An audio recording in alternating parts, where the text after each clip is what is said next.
আল্লাহর নবী বিশ্ব নবী রাহমাতুল লিল আলামিন আম্মা জান আয়েশা রাদিয়াল্লাহু তাআলা আনহার সাথে একদিন রাত্রি যাপন করেছিল। আম্মা জান আয়েশা রাদিয়াল্লাহু তাআলা আনহা হঠাৎ ঘুম ভেঙে গেল। ঘুম ভেঙে যাওয়ার পর আম্মা জান আয়েশা রাদিয়াল্লাহু তাআলা আনহা দেখেন নবীজি আম্মা জান আয়েশার বিছানায় নাই। আম্মা জান আয়েশা চিন্তিত হয়ে গেলেন, কোথায় গেল? আজকের রাত তো আমার সাথে নবীজির পালা ছিল, অন্য কোনো সতীনের ঘরে গিয়ে আশ্রয় নিয়েছে কিনা, অন্য কোনো সতীনের কাছে গেছে কিনা। আম্মা জান আয়েশা রাদিয়াল্লাহু তাআলা আনহা প্রত্যেক সতীনের ঘরে গিয়ে খুঁজতে লাগলেন নবীজি আছে কিনা। না না না, একটা সতীনের ঘরেও নবীজি নাই। কোথায় গেল নবীজি? আম্মা জান আয়েশা রাদিয়াল্লাহু তাআলা আনহা চিন্তায় পড়ে গেলেন, নবীজি কোথায়? আম্মা জান আয়েশা রাদিয়াল্লাহু তাআলা আনহা এবার হাঁটতে হাঁটতে খুঁজতে খুঁজতে নবীজিকে গিয়ে পাইলেন জান্নাতুল বাকিতে। নবীজি জান্নাতুল বাকিতে গিয়ে গুনাহগার উম্মতের জন্য দুইটা হাত তুলে আল্লাহর কাছে কাঁদতেছে আর বলতেছে, ইন তুআযিবহুম ফাইন্নাহুম ইবাদুক ওয়া ইন তাগফির লাহুম ফাইন্নাকা আনতাল আজিজুল হাকীম। হে আমার মালিক, বিশ্ব জগতের প্রতিপালক, জান্নাতুল বাকিতে যে বান্দা বান্দে শুয়ে আছে তোমার, ও আমার মালিক, তুমি যদি তাদের ভুল ভ্রান্তি ধরে তুমি যদি তাদেরকে শাস্তি দাও তাহলে তুমি দিতে পারো, কারণ তারা হচ্ছে তোমার বান্দা, কারণ তুমি না অত্যন্ত মায়া এবং দয়া করে ওই বান্দা বান্দীদেরকে সৃষ্টি করেছিলে। তুমি যদি মাফ করে দাও তাহলে এটাও করতে পারো, কারণ সব ক্ষমতার অধিকারী তোমার আছে। ওগো আল্লাহ, আমার এই গুনাহগার উম্মতদেরকে তুমি মাফ করে দাও। নবীজি আরামের ঘুম হারাম করে দিয়ে একমাত্র উম্মতের জন্য পাগল পারা হয়ে গেছেন। কেমন দরুদি ছিল নবীজি আমাদের জন্য।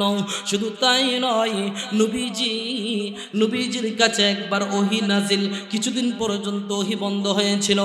নবীজিকে কাফের বেঈমানরা ঠাট্টা বিদ্রূপ করতে লাগলো। এরে মুহাম্মদ, তোমার প্রভু তোমাকে ছেড়ে দিয়েছে, মনে হয় তোমার প্রভু তোমাকে ভুলে গিয়েছে, তোমার কাছে কেন ওহী আসে না, তোমার প্রভু তোমাকে ভুলে গিয়েছে। এই কথা বলার পর আল্লাহর নবী বিশ্ব নবী রাহমাতুল লিল আলামিন মনক্ষুণ্ণ অবস্থায় হয়ে গেল। যে মাত্র এই অবস্থায় হয়ে গেল, আল্লাহর নবী বিশ্ব নবী রাহমাতুল লিল আলামিন কে আল্লাহ পাক রব্বুল আলামিন সাথে সাথে সূরা দুহার একটা আয়াত নাজিল করে জানায় দিলেন। সূরা দুহা নাজিল করে জানায় দিলেন, ওয়াদ-দুহা ওয়াল-লাইলি ইযা সাজা মা ওয়াদ্দাআকা রাব্বুকা ওয়া মা ক্বালা ওয়ালাল-আখিরাতু খায়রুল লাকা মিনাল উলা ওয়ালাসাউফা ইউতিকা রাব্বুকা ফাতারদা। জোরে জোরে বলেন সুবহানাল্লাহ। যে মাত্র আয়াত নাজিল হয়ে গেল, নাজিল হয়ে যাওয়ার পর আল্লাহ পাক রব্বুল আলামিন বলতেছেন, রে আমার প্রিয় হাবিব বন্ধু, আপনি পেরেশান হওয়ার কোনো দরকার নাই, মনক্ষুণ্ণ হওয়ার কোনো দরকার নাই। আমি আপনাকে এমন জিনিস দান করব যে জিনিসের মাধ্যমে আপনি সন্তুষ্ট হয়ে যাবেন।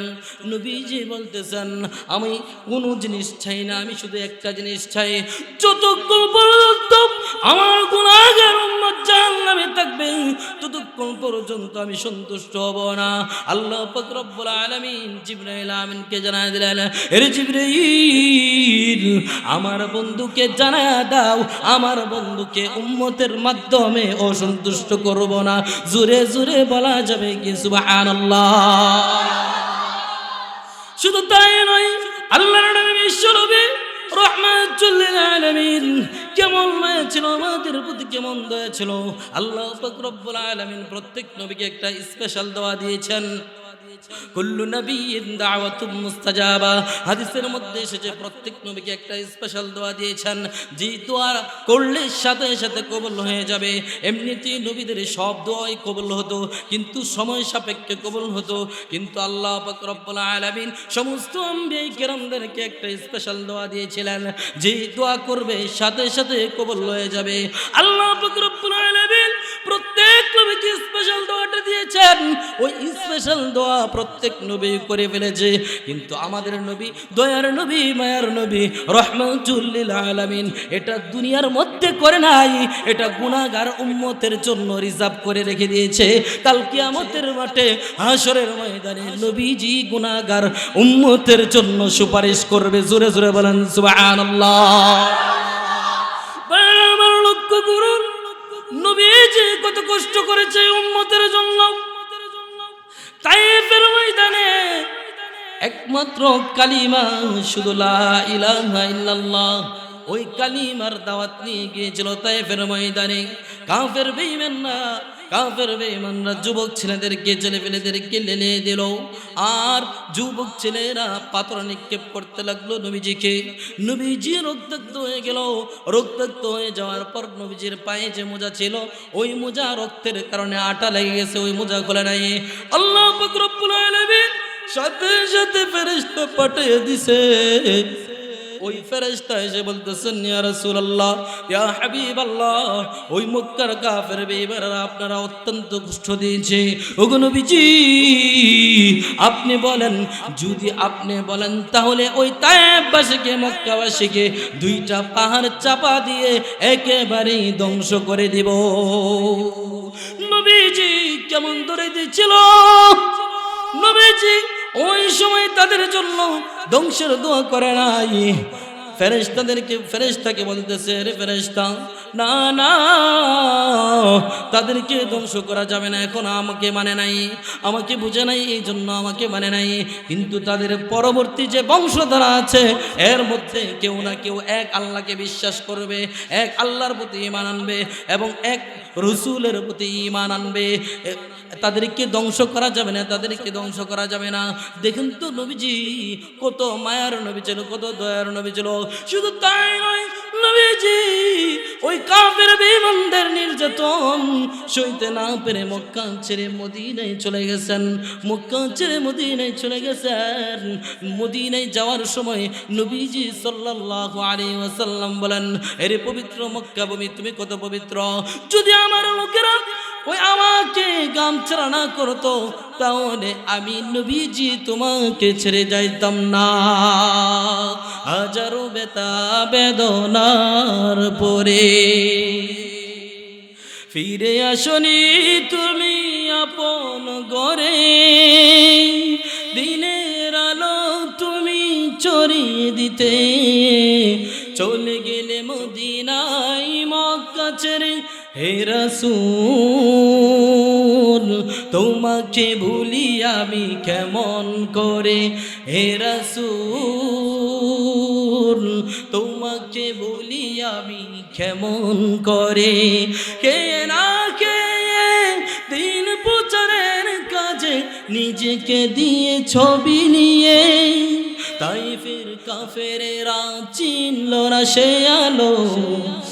কত কষ্ট দিয়েছেন তোমাকে হে রাসূল,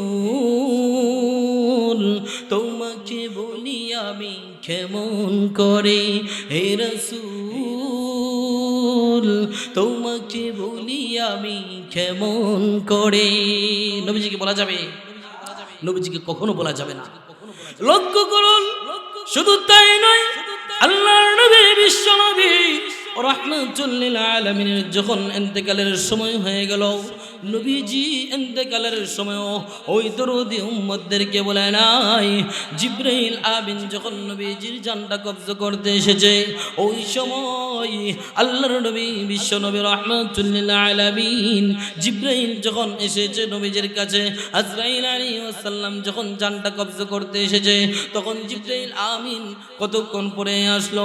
আসার পর বলতেছে, রে জিবরাইল তুমি কি বলো, আমার নাকি যাওয়ার সময় হয়ে গেছে।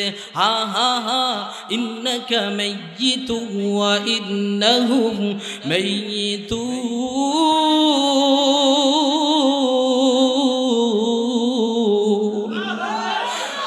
ওগো নবীজি, আপনিও মরণশীল, তারাও মরণশীল, তার মানে আপনার যাওয়ার সময় হয়ে গেছে।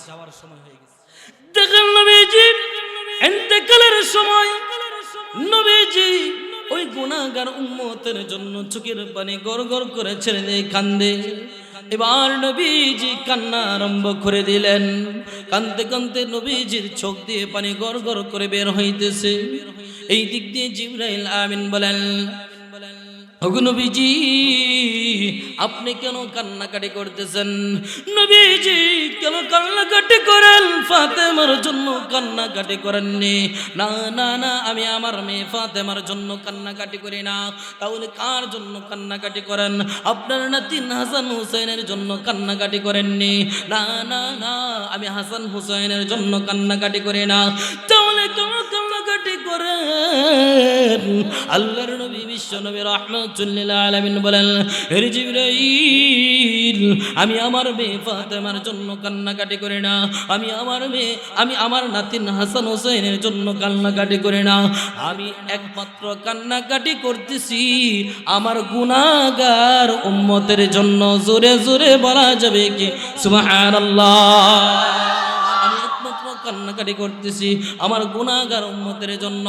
এবার আল্লাহ পাক রব্বুল আলামিন বলেন, এ জিবরাইল, আমার প্রিয় হাবিব বন্ধুকে তুমি জানায় দাও, আনা কবিলুম মিনহুম, আমি আমার বন্ধুর উম্মতের জিম্মাদারি স্বয়ং আল্লাহ নিজেই নিয়ে নিয়েছি। জোরে জোরে বলেন সুবহানাল্লাহ।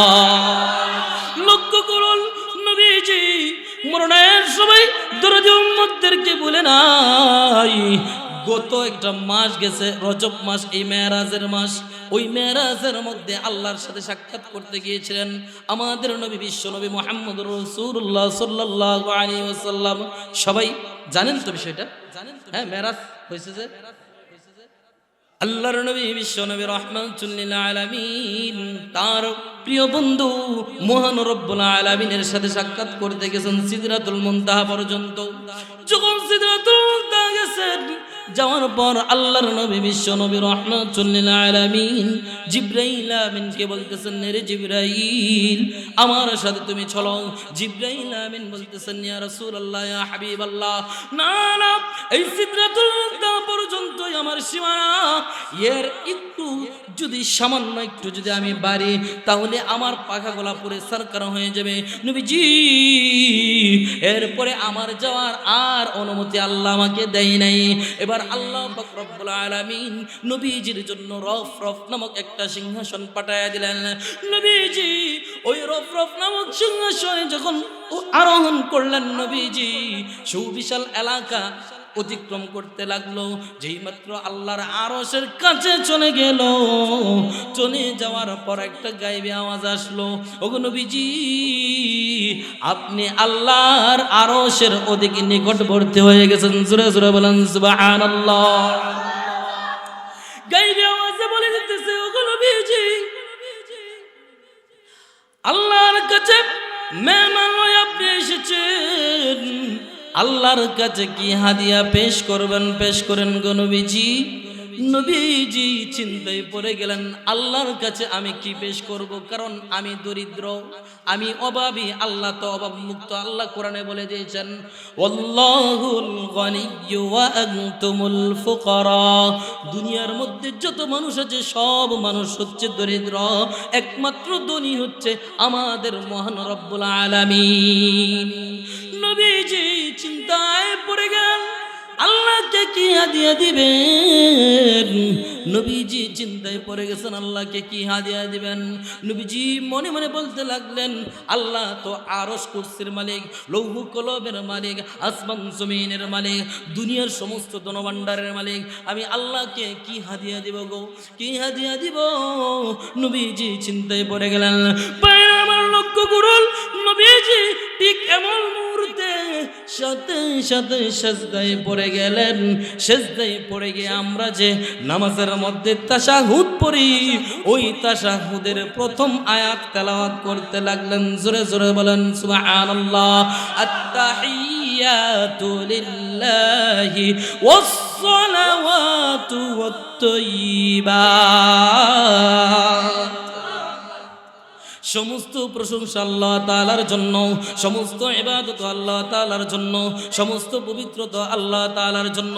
যেই মাত্র ইয়াদিয়া পেশ করলেন, পেশ করার সাথে সাথে আল্লাহ পাক রব্বুল আলামিনের জবান মুবারক থেকে আল্লাহ পাক রব্বুল আলামিন সাথে সাথে বললেন, আসসালামু আলাইকা আইয়ুহান নাবিয়্যু ওয়া রাহমাতুল্লাহি ওয়া বারাকাতুহু। ওগো নবীজি, আপনার উপর আমার শান্তি এবং রহমত বরকত নাজিল হোক।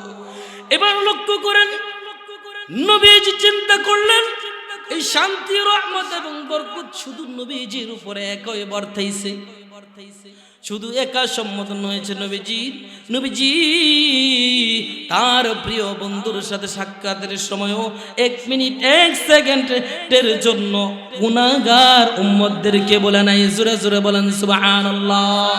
নবীজি যখন লিখলেন আল্লাহর সম্বোধনটা নবীজির দিকে হয়েছে, আল্লাহর কথাটা নবীজির দিকে হয়েছে, নবীজি আবার জবান মুবারকে বলে দিলেন, আসসালামু আলাইনা ওয়া আলা ইবাদিল্লাহিস সালিহিন। জোরে জোরে বলেন সুবহানাল্লাহ। নবীজি যখন দেখলেন নবীজির দিকে সম্বোধনটা হয়ে গেছে, নবীজি সাথে সাথে বললেন, আসসালামু আলাইনা ওয়া আলা ইবাদিল্লাহিস সালিহিন। আল্লাহ, শুধু আমি একার উপরে যেন এই তোমার রহমত এবং শান্তি বর্ষিত না হয়, সমস্ত মানুষের উপরে যেন এই শান্তি এবং রহমত বর্ষিত হয়, এবং নেককার বান্দা বান্দীদের উপরে যেন শান্তি এবং রহমত বর্ষিত হয়। সুবহানাল্লাহ বলেন। ওই নবীজি দেখেন, দুনিয়ার মধ্যে কোনো মানুষ যখন প্রেমিক প্রেমিকার সাথে সাক্ষাৎ করে, স্বামী স্ত্রী যখন একসাথে থাকে, তখন দুনিয়ার সব কিছু ভুলে যায় কি যায় না? হ্যাঁ, মাকে বাবাকে কাউকে চেনে না। কিন্তু এই আমাদের নবী মুহাম্মদুর রাসূলুল্লাহ সাল্লাল্লাহু আলাইহি ওয়াসাল্লাম সেখানে গিয়েও তার গুনাহগার উম্মতদেরকে বলে নাই, তার গুনাহগার উম্মতদেরকে বলে নাই। এবার বলেন, এই নবীজিকে কি আমাদের বলা যাবে? হ্যাঁ, এই দরুদি নবীর কবর যেন আল্লাহ সুবহানাহু ওয়া তাআলা আমাদের সকলকে জিয়ারত করার তৌফিক দান করে। সকলে বলে আমিন। এই আল্লাহর নবীর রওজা জিয়ারত কে কে করছেন? দেখি হাত তুলেন তো। আপনি করছেন? মানে প্রবাসে আছিলেন না? মাশাআল্লাহ। আর কে করছেন? চাচা করছেন। মাশাআল্লাহ। আল্লাহ আমাদের সকলকে তৌফিক দান করুক। মনে অনেক বড় আশা। কবি বলেন, মনে বড় আশা ছিল যাব মদিনায়, মনে বড় আশা ছিল যাব মদিনায়, সালাম আমি করব গিয়ে, সালাম আমি করব গিয়ে নবীর রওজায়,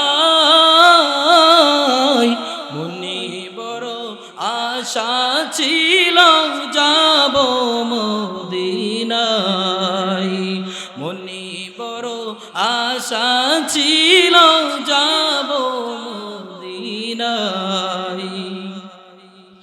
আরব সাগর পাড়ি দেব নাই গো আমার তরি, পাখি নয় যে উড়ে যাব টানাতে বল করি। আরব সাগর পাড়ি দেব নাই গো আমার তরি, পাখি নয় যে উড়ে যাব ডানাতে বর করি।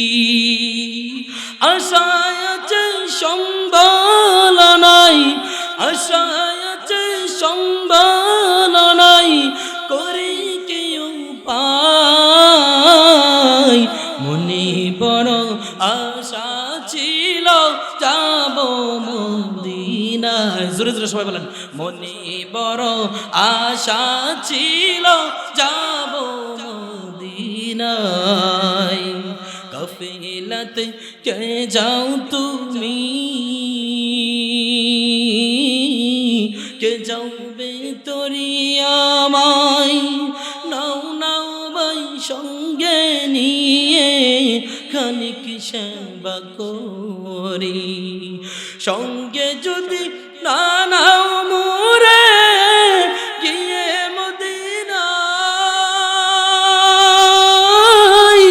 ওই গরিবের সালাম দিও নবীর রওজায়, আশায় আছে সম্বল নাই, আশায় আছে সম্বল নাই, করি কি উপায়, মনে বড় আশা ছিল যাব মদিনায়, মনে বড় আশা ছিল যাব মদিনায়, সালাম আমি করব গিয়ে, আমি করব গিয়ে নবীর রওজায়, মনে বড় আশা ছিল যাব মদিনায়, মনে বড় আশা ছিল যাব মদিনায়। আল্লাহ তাআলা আমাদের সকলকে কবুল করুক, সকলে বলে আমিন। যাই হোক, বলতেছিলাম যে নবীজিকে কাফের বেঈমানরা অত্যন্ত কষ্ট দিয়েছে, অত্যন্ত নির্যাতন করেছে। নবীজি বলেন, এরে মক্কা, তোমাকে আমি ছেড়ে চলে যাচ্ছি, কিন্তু তোমার জন্য আমার অত্যন্ত মায়া হয়, আমার এই প্রিয় মাতৃভূমি এই কাফের বেঈমানদের অত্যাচারে আমি মক্কা ছেড়ে চলে যাচ্ছি। নবীজি বলেন, যদি আমার কওমের লোকেরা আমাকে এই মক্কা থেকে বের করে না দিত, তাহলে আমি তোমাকে ছেড়ে আমি যাইতাম না। কারণ প্রত্যেকের মাতৃভূমির জন্য মায়া লাগে, লাগে কি লাগে না?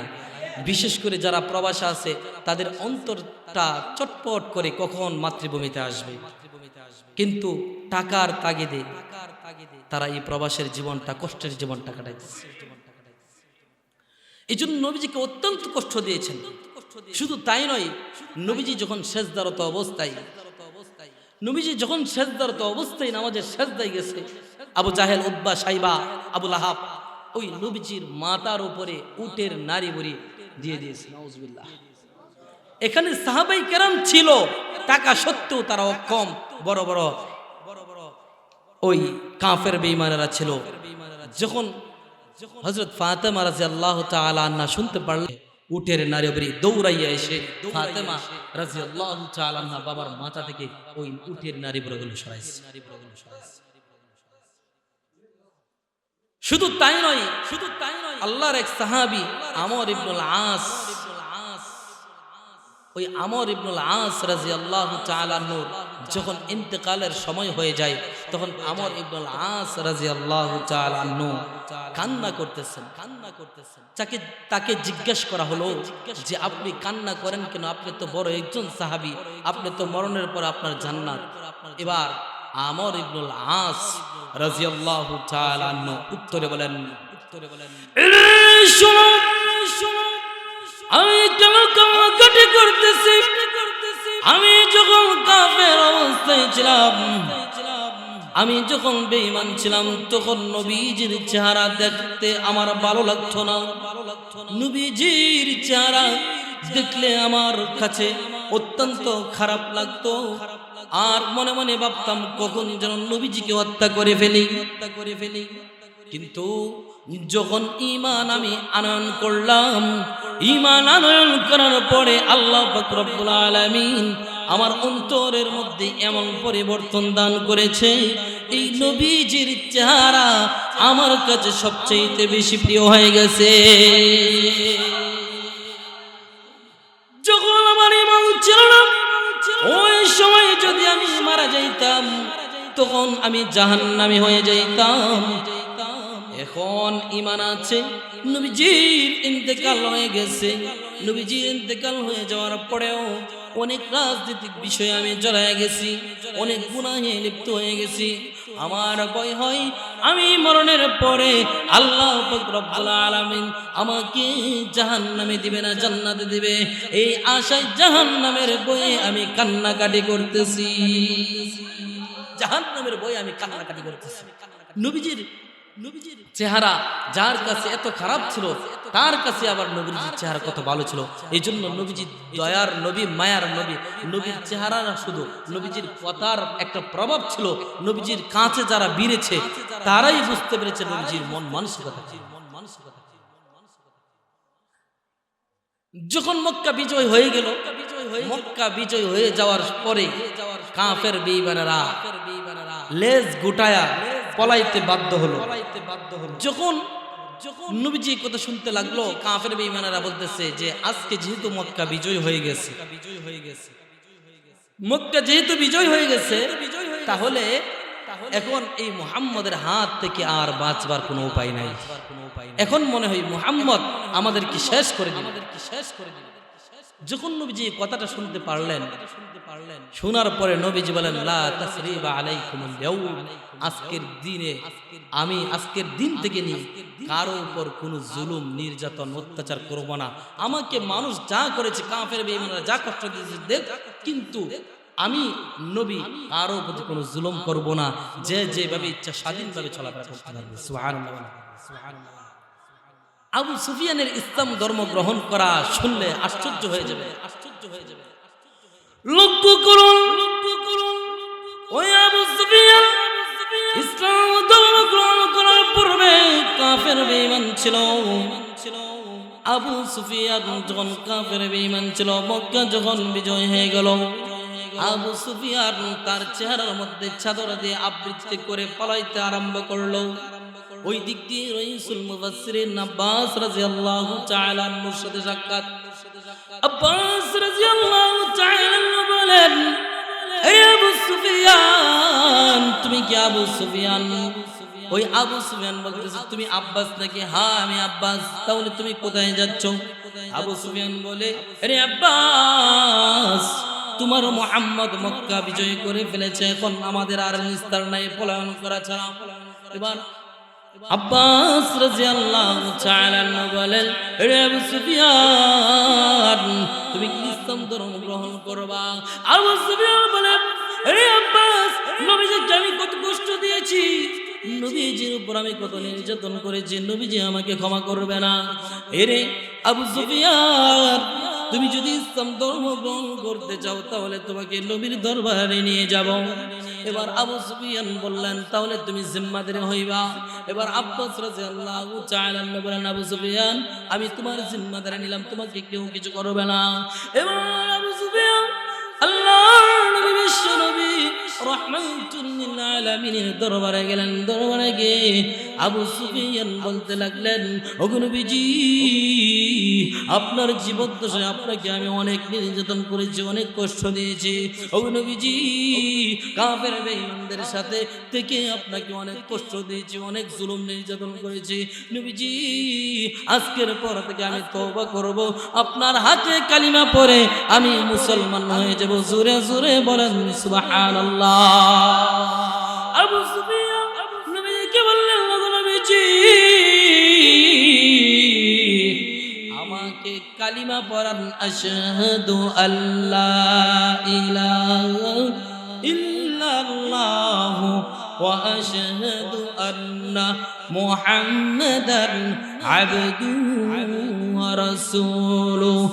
আবু সুফিয়ান সাথে সাথে কালিমা পড়ে মুসলমান হয়ে গেলেন। জোরে জোরে বলেন সুবহানাল্লাহ।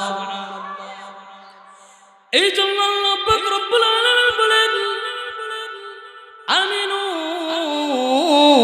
কামা আমানান নাস। গিরে আমার বান্দা বান্দিরা, তোমরা ঈমান আনো সাহাবায়ে কেরাম যেমন ভাবে ঈমান এনেছে। আমাদের ঈমান তো এখন কচু পাতার পানির মতো, আমাদের ঈমান সেকেন্ডে মিনিটে ঈমান শেষ হয়ে যাচ্ছে, আমরা টেরও পাচ্ছি না। আল্লাহর রাসূল সাল্লাল্লাহু আলাইহি ওয়াসাল্লাম বলেন, লা ইউমিনু আহাদুকুম হাত্তা আকুনা আহাব্বা ইলাইহি মিন ওয়ালিদিহি ওয়া ওয়ালাদিহি ওয়ান নাসি আজমাইন। তোমাদের মধ্যে কেউ ততক্ষণ পর্যন্ত পরিপূর্ণ ঈমানদার এবং মুমিন হতে পারবে না যতক্ষণ পর্যন্ত তোমাদের পিতামাতা তোমাদের সন্তানাদি এবং সমস্ত মানুষের চাইতে যতক্ষণ না পর্যন্ত আমি নবীকে ভালো না বাসবে ততক্ষণ পর্যন্ত তোমাদের মধ্যে কেউ পরিপূর্ণ ঈমানদার এবং মুমিন হতে পারবে না। বারবার লক্ষ্য করুন সাহাবায়ে কেরাম কেমন ঈমানদার ছিলেন। আল্লাহর নবী বিশ্ব নবী রাহমাতুল লিল আলামিনের দরবারে আব্দুল্লাহ রাদিয়াল্লাহু তাআলা আনহু গেলেন। যাওয়ার পর আব্দুল্লাহ রাদিয়াল্লাহু তাআলা আনহু গিয়ে নবীজিকে সালাম দিচ্ছেন, আসসালাতু ওয়াসসালামু আলাইকা ইয়া রাসূলুল্লাহ, আসসালাতু ওয়াসসালামু আলাইকা ইয়া হাবিবাল্লাহ। নবীজি বললেন, কে রে তুমি এত গভীর রজনীতে আমাকে সালাম দিচ্ছ? আব্দুল্লাহ রাদিয়াল্লাহু তাআলা আনহু বলেন, ওগো নবীজি আমি আপনার সেই আব্দুল্লাহ। তুমি কোন আব্দুল্লাহ? ওগো নবীজি ইসলাম ধর্ম গ্রহণ করার পূর্বে আমার নাম ছিল আব্দুল উজ্জা। আপনি আমার নামটা পরিবর্তন করে আপনি আমার নাম আব্দুল্লাহ রেখেছেন। আমি আপনার সেই আব্দুল্লাহ।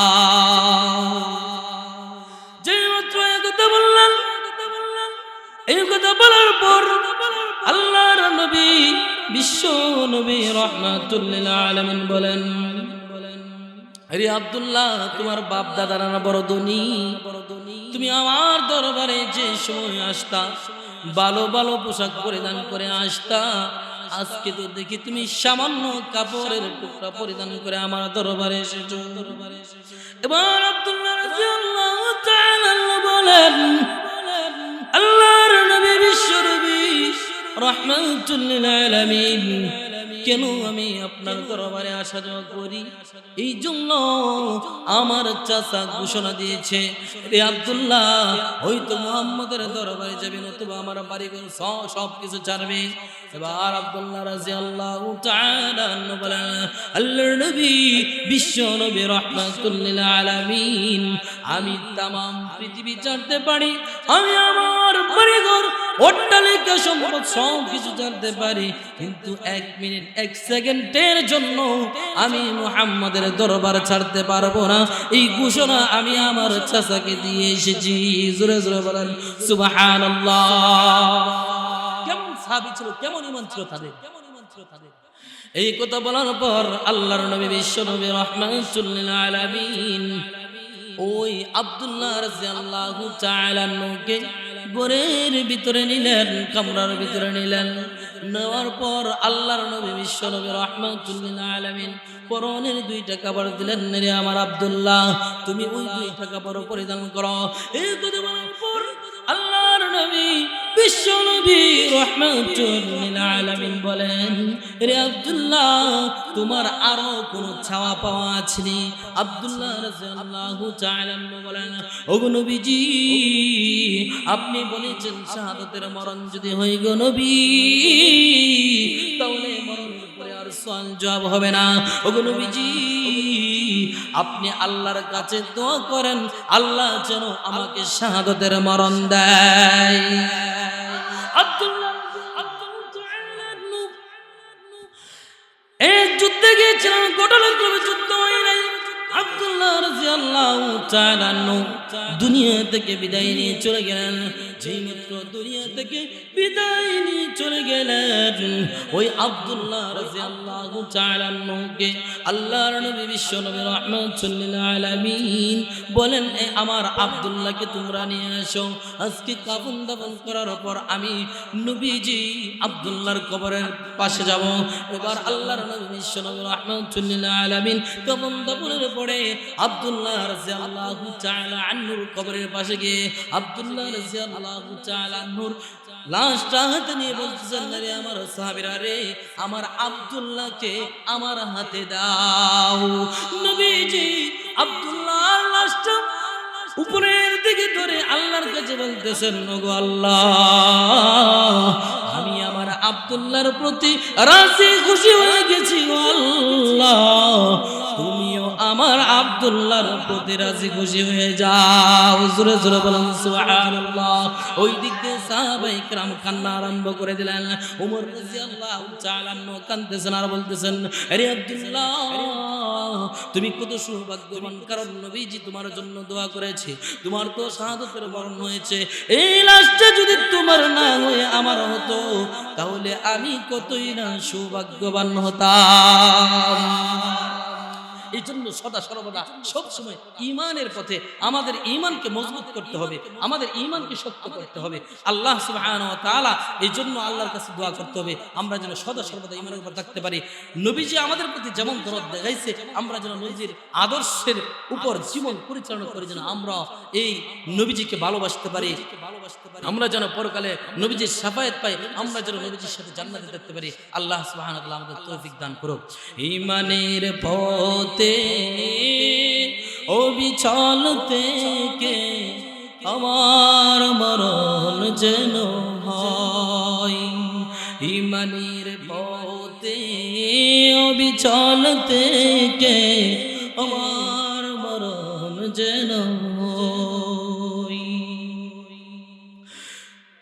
ঈমানের পথে অবিচল থেকে আমার মরণ যেন হয়, তোমারই কাছে মিনতি আমার, তোমারই কাছে মিনতি আমার, ও গো মহিম দয়াময়। ঈমানের পথে অবিচল থেকে আমার মরণ যেন হয়, প্রতিদিন নিজের মুখোমুখি হই, বেদিন পাশে কেরা করে চই, প্রতিদিন নিত্যের মুখোমুখি হই, বেদিন পাশে কেরা করে চই, আজাজি সেই গুমরাহি সুরগান করে তুলি মোহময়। ঈমানের পথে অবিচল থেকে আমার মরণ যেন হয়, ঈমানের পথে অবিচল থেকে আমার মরণ যেন হয়। সেগুলো বলে আমিন। এই কবরে যেতে হলে আমাদের সাথে কোনো কিছুই যাবে না, যাবে শুধু কি ঈমান আর আমল, আর যাবে সাদা এক টুকরা কাপড়। হ্যাঁ, সাদা এক টুকরা কাপড়, সাদা এক টুকরা কাপড়। দেখেন আমাদেরকে যখন মানুষ যখন মারা যায় তখন মানুষের সাথে ওই লাশের সাথে মানুষ যাই কবর পর্যন্ত, দা কোরাল খুন্তি কাঁচি সব কিছু যায়, কিন্তু মানুষটাকে একা অন্ধকার কবরে ফেলে, এই অন্ধকার কবরে ফেলে সবাই চলে আসে। আচ্ছা আপনি একবার ভাবুন তো, চিন্তা করুন তো, এই অন্ধকার কবরে আপনি কিভাবে থাকবেন? যদি ঈমান আর আমলটা আমি সহিশুদ্ধ করে কবরে না যেতে পারি তাহলে আল্লাহর তৈরি জাহান্নাম আমার জন্য বরাদ্দ। আর যদি ঈমান আর আমলকে সহিশুদ্ধ করে আমরা কবরে যেতে পারি তাহলে আমাদের জন্য এই কবরটা আল কবর ইম্মা রাউযাতুম মিন রিয়াজিল জান্নাহ, জান্নাতের একটা টুকরা হবে। হ্যাঁ, মৃত্যুর যন্ত্রণা এমন একটা বিষয়, মৃত্যুর আগে অবশ্যই ঈমান এবং আমলকে ঠিক করে তারপরে কবরে যেতে হবে। মৃত্যুর যন্ত্রণা থেকে কেউ রেহাই পাইবে না, মৃত্যুর যন্ত্রণা বড়ই কঠিন। এজন্য কবি বলেন, কবরের আযাব কত কঠিন সইতে আমি পারিব না, মৃত্যুর যন্ত্রণা কত কঠিন সইতে আমি পারিব না, ও গো দয়াময় হে রহিম চাই যে শুধু তোমার করুণা, কবরের আযাব কত কঠিন সইতে আমি পারিব না, মৃত্যুর যন্ত্রণা কত কঠিন সইতে আমি পারিব না, মসজিদের ওই পালকি খানা আসবে সবার দ্বারে সবার জানা বড়ই পাতা আর গরম পানি শেষ গোসল দেবে সব জানা গোসল শেষে সাদা কাপনে চির বিদায় দিবে হে মনা কবরের আযাব কত কঠিন সইতে আমি পারিব না। আল্লাহ পাক রব্বুল আলামিন আমাদের সকলকে কবরের আযাব থেকে আমাদেরকে হেফাজত করুন। সকলে বলে আমিন। যে কথাগুলো বললাম এই কথার উপর সর্বপ্রথম আমাকে এবং আপনাদেরকে আমল করার তৌফিক দান করুন। সকলে বলে আমিন। ওয়া আখির দাওয়ানা আলহামদুলিল্লাহি রাব্বিল আলামিন। আসসালামু আলাইকুম ওয়া রাহমাতুল্লাহি ওয়া বারাকাতুহু।